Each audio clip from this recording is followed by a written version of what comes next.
ಮಧ್ಯದಲ್ಲಿ ಸಂದೀಪ್ ರೆಡ್ಡಿ ಅವ್ರದ್ದೊಂದು ಚಿಕ್ಕಬಳ್ಳಾಪುರದ ಜಿಲ್ಲಾಧ್ಯಕ್ಷರಾಗಿ ಆಯ್ಕೆಯಾಗಿದ್ದಕ್ಕೆ ತಡೆ ಕೊಟ್ಟಿದ್ರಲ್ಲ, ಹೋಲ್ಡಲ್ಲಿ ಹಿಡಿಯುತ್ತಲ್ಲ ಅಂತ ಅವರು ಇವತ್ತು ಮಾತಾಡ್ಬಿಟ್ಟಿದ್ದಾರೆ. ಬೆರ್ರಿ ನಾವು ಫಸ್ಟು ಡಾಕ್ಟರ್ ಸುಧಾಕರ್ ಹೇಳಿದ್ರು ನನ್ನ ತಾಳ್ಮೆ ಮುಗಿದೋಗಿದೆ, ಇನ್ನೇನಿದ್ರು ಯುದ್ಧ ಅಂತ. ಈಗ ಇವ್ರು ಹೇಳ್ತಾ ಇದ್ದಾರೆ ಇನ್ನೇನಿದ್ರು ಯುದ್ಧ. ನಾನು ಪಕ್ಷದ ವಿರುದ್ಧ ಹೋಗೋದಿಲ್ಲ, ಬಟ್ ಸುಧಾಕರ್ ಹಾಗೆ ಹೀಗೆ ಎಲ್ಲ ಮಾತಾಡಿದ್ದಾರೆ. ಇವತ್ತು ಕೋವಿಡ್ನಲ್ಲಿ ಅಕ್ರಮ ಮಾಡಿ ಆ ದುಡ್ಡನ್ನೆಲ್ಲೋ ಚೆನ್ನೈನಲ್ಲಿ ಯಾವುದೋ ಮೈಕ್ರೋ ಫೈನಾನ್ಸ್ ಕಂಪನಿಗೆ ಇನ್ವೆಸ್ಟ್ ಮಾಡಿದ್ರು, ನನ್ನ ಹತ್ರ ಡಾಕ್ಯುಮೆಂಟ್ಗಳಿದ್ದಾವೆ, ನಾನು ಪುನಃ ಆಯೋಗಕ್ಕೆ ಬೇಕಿದ್ರೆ ಕೊಡ್ತೀನಿ, ಇತ್ಯಾದಿ. ಅವ್ರ ಮಾತುಗಳನ್ನು ಪೂರ್ತಿಯಾಗಿ ಕೇಳಿಸ್ಕೊಂಡ್ರೆ ಮುಂದಿನ ಸುದ್ದಿ ಮಿಸ್ ಆಗಿಬಿಡುತ್ತೆ. ಕಾಂಗ್ರೆಸ್ನಲ್ಲಿ SC ST ಸಚಿವರುಗಳು ದಿಲ್ಲಿ ಪರೇಡ್ ಮಾಡ್ತಾ ಇದ್ದಾರೆ. ಈಗ ಅಲ್ಲೂ ಅಷ್ಟೇ ಒಂದಿಬ್ಬರು ನಾಯಕರು ಮ್ಯಾನೇಜ್ ಮಾಡೋಕ್ಕೆ ಟ್ರೈ ಮಾಡ್ತಿದ್ದಾರೆ. ಇಲಾಖೆ ಕೆಲಸಕ್ಕೆ ಬಂದಿದ್ವಿ, ರಾಜಕಾರಣ ಏನೂ ಮಾತಾಡಿಲ್ಲ, ರಾಜ್ಯಾಧ್ಯಕ್ಷರ ಬದಲಾವಣೆನ ಅದೆಲ್ಲ ಮಾತೇ ಆಡಿಲ್ಲ ನಾವು ಅಂತ ಹೇಳ್ತಿರ್ತಾರೆ ಅವರು. ಈ ಕಾಂಗ್ರೆಸ್ನಲ್ಲಿ KN ರಾಜಣ್ಣ ಒಬ್ಬರಿದ್ದಾರೆ.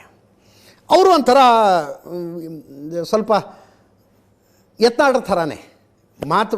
ನನಗೇನ್ರಿ ಮುಚ್ಚುಮರೆ, ಹೌದು ರಾಜ್ಯಾಧ್ಯಕ್ಷರ ವಿಷಯ ಮಾತಾಡಬೇಕಾಗಿತ್ತು, ದಲಿತ ಸಮಾವೇಶದ ವಿಷಯ ಮಾತಾಡಬೇಕಾಗಿತ್ತು, ವಿಧಾನ ಪರಿಷತ್ತಿನ ಆಯ್ಕೆಗಳ ವಿಷಯ ಮಾತಾಡಬೇಕಾಗಿತ್ತು, ಹೋಗ್ತಿದ್ದೀನಿ, ಸೋ ವಾಟ್ ಅಂತ ಅವರು ಆ ಲೆವೆಲ್ಗೆ. ಈಗ ಹೋಗಿ ಡಾಕ್ಟರ್ ಪರಮೇಶ್ವರ್ ಹೋಮ್ ಮಿನಿಸ್ಟ್ರ್ ಹೋಗಿ ಖರ್ಗೆ ಅವ್ರ ಜೊತೆಗೆ 45 ನಿಮಿಷ ಮಾತಾಡಿದ್ರು.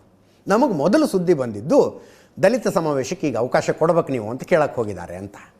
ಅಲ್ಲಿಗೆ ಒಂದು ದಲಿತ ಸ್ಟ್ರೆಂಗ್ತ್ ತೋರಿಸ್ಬೇಕು. ಸಚಿವರು ಶಾಸಕರುಗಳೆಲ್ಲ ಒಟ್ಟಿಗೆ ಬಂದು ದಲಿತ ಸಮುದಾಯದವ್ರನ್ನ ರಾಜ್ಯದ ಮೂಲೆ ಮೂಲೆಗಳಿಂದ ಕರೆಸಿ ಒಂದು ಸಮಾವೇಶ ಮಾಡೋದು ಅಂತ. ಅಂಥದ್ದೊಂದು ಸಮಾವೇಶ ಮಾಡಿದ ಮೇಲೆ ದಲಿತ ಮುಖ್ಯಮಂತ್ರಿ ಆಗಬೇಕು ಅನ್ನೋ ಮಾತು ಬರದೇ ಇರುತ್ತೆ. ಆ ಸಮಾವೇಶದಲ್ಲಿ ಡೆಫಿನೆಟ್ಲಿ ಬರುತ್ತೆ. ಮುಂದೇನಾಗುತ್ತೋ ಆಗಲಿ ಅನ್ನೋ ಥರದ್ದು. ಅಂಥದ್ದೊಂದು ಸಮಾವೇಶ ಮಾಡೋದಕ್ಕೆ ಹೊರಟಾಗ ಈಗಾಗಲೇ DK ಶಿವಕುಮಾರ್ ಅದಕ್ಕೆ ಕೊಕ್ಕೆ ಹಾಕಿದ್ರು, ಮಾಡೋದಕ್ಕೆ ಬಿಡಲಿಲ್ಲ ಅವರು. ಸಮಾವೇಶ ಏನ್ರಿ, ಅವರೆಲ್ಲ ಸೇರ್ಕೊಂಡು ಒಂದು ಊಟ ಮಾಡ್ತೀವಿ ಅಂದರೆ ಊಟಕ್ಕೂ ಅವಕಾಶ ಸಿಗಲಿಲ್ಲ. ರಣದೀಪ್ ಸಿಂಗ್ ಸುರ್ಜೇವಾಲಾ ಫೋನ್ ಮಾಡಿ ಹೇಳಿದ್ರು ಮಾಡಬೇಡಿ, ಇದನ್ನು ಪೋಸ್ಟ್ಪೋನ್ ಮಾಡಿ ಅಂತ ಹೇಳಿದರು. ಪೋಸ್ಟ್ಪೋನ್ ಆಗಿದೆ, ಈಗ ಅವಕಾಶ ಕೊಡಬೇಕು. ಈಗ ಹೈಕಮಾಂಡಿನ ಪರ್ಮಿಷನ್ ತಗೊಂಡೇ ಮಾಡಬೇಕು ಅಂತ ಹೊರಟಿದ್ದಾರೆ. ಹೈಕಮಾಂಡಿನ ಪರ್ಮಿಷನ್ ತಗೊಂಡೆ ಪರಮೇಶ್ವರ್ ಹೋಗಿ ಬಂದರು. ಪರ್ಮಿಷನ್ನು ಅಲ್ಲೇ ಇದ್ದಾರೆ ಅನಿಸುತ್ತೆ. ಸತೀಶ್ ಜಾರಕಿಹೊಳಿ ಅವರು ಹೋದರು. ಸತೀಶ್ ಜಾರಕಿಹೊಳಿ ಅವರು ಹೌದು ಮಾತಾಡಿದ್ವಿ, ಎಲ್ಲ ವಿಷಯ ಮಾತಾಡಿದ್ದೀವಿ, ಬಟ್ ರಾಜ್ಯಾಧ್ಯಕ್ಷ ಬದಲಾವಣೆ ಆ ಥರದ್ದೇನು ಬಂದಿಲ್ಲ ಅಂದರು ಸತೀಶ್ ಜಾರಕಿಹೊಳಿ ಅವರು. ಕೇಳಿಸ್ಕೊಳ್ಳಿ.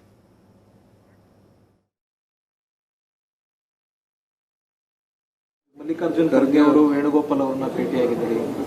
ನಿನ್ನೆ ಸುದೀರ್ಘ ಮಾತುಕತೆ ಭೇಟಿಯಾದ್ವಿ. ಅಲ್ಲ ಸರ್, 1 ಗಂಟೆಗಳ ಕಾಲ ಮಾತುಕತೆ. ಇಲ್ಲ, ಯಾವಾಗಲೂ ಹೋದಾಗ ನಮ್ಗೆ ಅಷ್ಟು ಕೂಡಿಸ್ಕೋತಾರೆ, ಹೇಳೇ ಹೇಳ್ತಾರೆ. ಯಾಕಂದ್ರೆ ಯಾವಾಗಲೂ ಹೋದಾಗ ಅಷ್ಟು ಟೈಮ್ ಕೊಡ್ತಾರೆ. ಹೇಳಿದ್ವಲ್ಲ, ಎಲ್ಲ ಇಡೀ ಬೀದರ್ನಿಂದ ಹಿಡಿದು ಚಾಮರಾಜನಗರವರೆಗೆ ನಿಪ್ಪನವರೆಗೆ ಸುತ್ತ ಹಾಕಿ ಚರ್ಚೆ ಆಗ್ತದೆ. ಸಮಾವೇಶ ಮಾಡಬೇಕು ಅನ್ಕೊಂಡಿದ್ರಲ್ಲ, ಅದಕ್ಕೆ ಪರ್ಮಿಷನ್ ಮತ್ತೆ ಕೇಳಿದ್ರು? ಇಲ್ಲ, ಅದು ಚರ್ಚೆ ಆಗಿಲ್ಲ. ಅದು ಯಾವ್ದು ಚರ್ಚೆ ಆಗಿಲ್ಲ. KPCC ಅಧ್ಯಕ್ಷ ಸ್ಥಾನದ್ದು ಅದ್ರ ಬಗ್ಗೆ ಇಲ್ಲ, ಅದು ಹೈಕಮಾಂಡ್ ನಾವು ತೀರ್ಮಾನ ಮಾಡ್ಬೇಕಷ್ಟೇ, ನಮ್ಮ ತೀರ್ಮಾನ ಅಲ್ಲ ಅದು. ಅವ್ರು ಮಾಡಿದಾಗ ಅದನ್ನ ಚರ್ಚೆ ಮಾಡೋಣ. ಈಗ ನಮಗೆ ಪ್ರಮುಖವಾಗಿ ಬೇಕಿರ್ತಕ್ಕಂಥದ್ದು ನಮ್ಮ ಅಧ್ಯಕ್ಷರು ಖರ್ಗೆ ಅವರು, ಎರಡನೇದು KC ವೇಣುಗೋಪಾಲ್ ಅವರು ಮತ್ತು ಸುರ್ಜೇವಾಲಾ ಅವರು. ಇವ್ರು 3 ಜನನ ಭೇಟಿ ಮಾಡಬೇಕು ಅಂತ ಉದ್ದೇಶ ಇಟ್ಕೊಂಡಿದ್ದೀನಿ. ಹೇಳೋಷ್ಟು ಒಂದಲ್ಲ ಎರಡಲ್ಲ ರೀ, ಭಾಳ ಇದ್ದಾವೆ. ಈಗ ನಮ್ಮ ರಾಜ್ಯದಲ್ಲಿ ಕಾಂಗ್ರೆಸ್ ಪಕ್ಷ ಇನ್ನೂ ಹೆಚ್ಚು ಶಕ್ತಿಯುತ ಆಗಬೇಕು. 28ರ ಚುನಾವಣೆನೂ ಮತ್ತೆ ನಾವು ಗೆಲ್ಲಬೇಕು. ಆ ದೃಷ್ಟಿನಲ್ಲಿ ಈಗ ಉದಾಹರಣೆಗೆ ನಮ್ಮದು 1-2 ಪ್ರಮುಖವಾದಂಥ ಬೇಡಿಕೆಗಳನ್ನು ಅವ್ರ ಮುಂದೆ ಇಡಬೇಕು ಅಂತ ಹೇಳಿದ್ದೀನಿ. ಈ ಯಾವ ವಿಧಾನಸಭಾ ಕ್ಷೇತ್ರದಲ್ಲಿ ಯಾವ ಸಮುದಾಯದ ಅಭ್ಯರ್ಥಿ ಸ್ಪರ್ಧೆ ಮಾಡ್ತಾರೆ ಆ ಸಮುದಾಯದವ್ರನ್ನ ಹೊರತುಪಡಿಸಿ ಬೇರೆ ಸಮುದಾಯದವ್ರನ್ನ ಬ್ಲ್ಯಾಕ್ ಸಮಿತಿಯ ಅಧ್ಯಕ್ಷಗಳಾಗಿ ಮಾಡಬೇಕು ಅಂತಕ್ಕಂಥದ್ದು ನನ್ನ ಮೊದಲಿನಿಂದನೂ ಕೂಡ ಅನಿಸಿಕೆ. ಅದ್ರ ಜೊತೆಯಲ್ಲಿ ಈಗ ವಿಧಾನ ಪರಿಷತ್ತಿಗೂ ಕೂಡ ನಾಮಕರಣ ಮಾಡ್ತಕ್ಕಂಥ ಚಿಂತನೆ ನಡೀತಾ ಇದೆ, ಮಾಡಬೇಕೀಗ. ಅದರಲ್ಲೂ ಕೂಡ ವಿಧಾನ ಪರಿಷತ್ತಿನಲ್ಲಿ ಯಾವ ಸಮುದಾಯದವರು ಪ್ರಾತಿನಿಧ್ಯ ಇಲ್ಲ ಆ ಸಮುದಾಯದವರಿಗೆ ನೀವು ನಾಮಿನೇಷನ್ ಮಾಡಬೇಕು ಪಕ್ಷದ ಹಿತದೃಷ್ಟಿಯಿಂದ ಅಂತಕ್ಕಂಥದ್ದು ನನ್ನ ಪ್ರಬಲವಾದಂಥ ಒತ್ತಾಯ ಇದೆ. ಅದನ್ನು ಕೂಡ ಅವರಿಗೆ ಮನವರಿಕೆ ಮಾಡೋ ಪ್ರಯತ್ನ ಮಾಡ್ತೀನಿ. ಈ 2 ವಿಚಾರಗಳ ಬಗ್ಗೆ ಹೆಚ್ಚು ಪಕ್ಷ ಸಂಘಟನೆ ಆಗಬೇಕು ಅಂತ ಹೇಳಿದ್ರೆ ಸಮಾವೇಶಗಳ ಅಗತ್ಯತೆ ಇದೆ.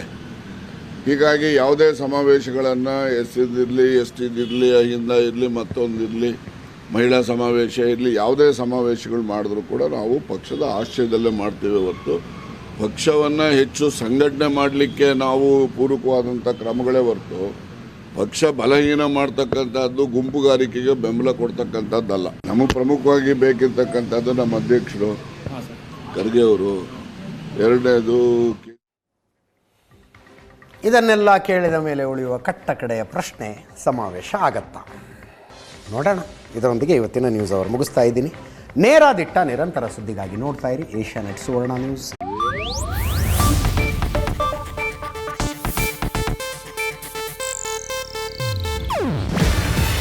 ಇದು ಏಷ್ಯಾನೆಟ್ ನ್ಯೂಸ್ ನೆಟ್ವರ್ಕ್ ಪ್ರಸ್ತುತಿ. ನೀವು ನೋಡ್ತಿದ್ದೀರಾ ಏಷ್ಯಾನೆಟ್ ಸುವರ್ಣ ನ್ಯೂಸ್.